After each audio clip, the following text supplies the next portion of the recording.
দেশনায়ক জনাব তারেক রহমান ঘোষিত রাষ্ট্র কাঠামো মেরামতের রূপরেখা নিয়ে আলোচনা করবার জন্য এখানে সভাপতিত্ব করছেন জেলা বিএনপির সংগ্রামী সভাপতি জনাব আবুল হাশিম সাহেব। আমাদের মাঝে প্রধান অতিথি হিসেবে উপস্থিত আছেন যাকে আমরা একজন খুব ভালো চিকিৎসক হিসেবে জানতাম, চিকিৎসক নেতা হিসেবে জানতাম। আজকে আমি খুব অবাক বিস্ময়ে লক্ষ্য করছিলাম তিনি রাষ্ট্র কাঠামোর এত চমৎকার বিশ্লেষণ করছিলেন যে একজন চিকিৎসক রাষ্ট্র কাঠামোর এত পুঙ্খানুপুঙ্খ বিশ্লেষণ যে তিনি করছেন, এটা আমার কাছে খুবই আমি মুগ্ধ হয়ে আমি দেখছিলাম যে তিনি এত মুগ্ধ করে বিশ্লেষণ করতে পারছেন।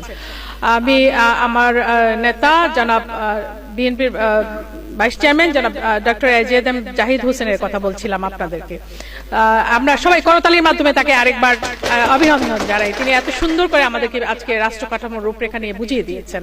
আমাদের মাঝে এখানে আরেকজন বিশেষ অতিথি হিসেবে উপস্থিত আছেন আপনাদের সকলের অত্যন্ত প্রিয় এই হবিগঞ্জেরই কৃতি সন্তান সাবেক মেয়র আমাদের নেতা আলহাজ জিকে গোজ, বিএনপি সমবায় বিষয়ক সম্পাদক।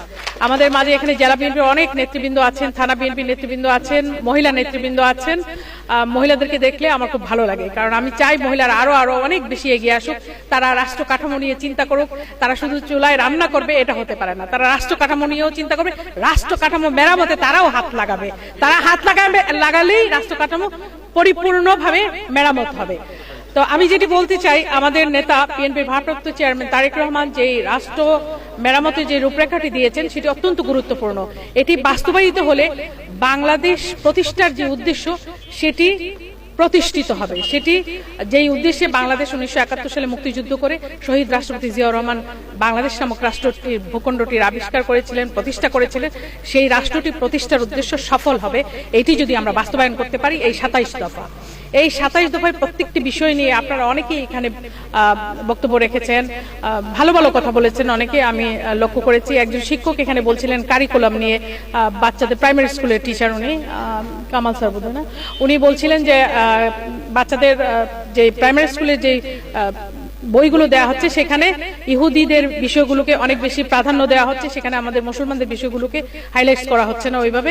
তো তিনি এই বিষয়টিকে যুক্ত করবার জন্য অনুরোধ করেছেন। আরেকজন টিচার এখানে কথা বলেছেন, তিনি বলেছেন যে শিক্ষা ব্যবস্থা বেসরকারীকরণ যেই ব্যবস্থাটি আছে সেটাকে জাতীয়করণ করবার জন্য। আরেকজন বলেছেন সেখানে 93% আছে জাতীয়করণের মধ্যে, আর 7% যদি যুক্ত করা যায় তাহলে এটাকে 100% করা যাবে। বিএনপি ক্ষমতায় আসলে সেটি যেন করে, বা এই 27 দফায় যেন সেটি যুক্ত করা হয় সেটি তিনি বলেছেন।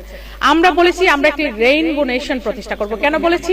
এই যে তরুণ প্রজন্ম আজকে যে ভাষার পার্থক্য হচ্ছে, বর্ণের পার্থক্য হচ্ছে, ধর্মের পার্থক্য হচ্ছে, এই সকল ধর্ম বর্ণ এবং ভাষা এবং সংস্কৃতির মানুষকে নিয়ে শহীদ রাষ্ট্রপতি জিয়াউর রহমান যে একটি বাংলাদেশি জাতীয়তাবাদ প্রতিষ্ঠা করেছিলেন সেটিকে মূল ভিত্তিকে রেখেই আমরা রেইনবো নেশন প্রতিষ্ঠার কথা বলেছি।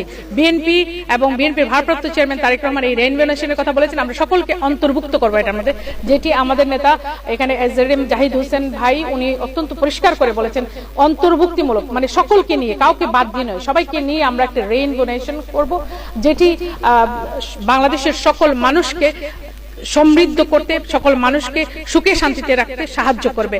এবং আমরা অবশ্যই আমাদের নেতা তারেক রহমানের নেতৃত্বে সেই দিকেই এগিয়ে যাচ্ছি।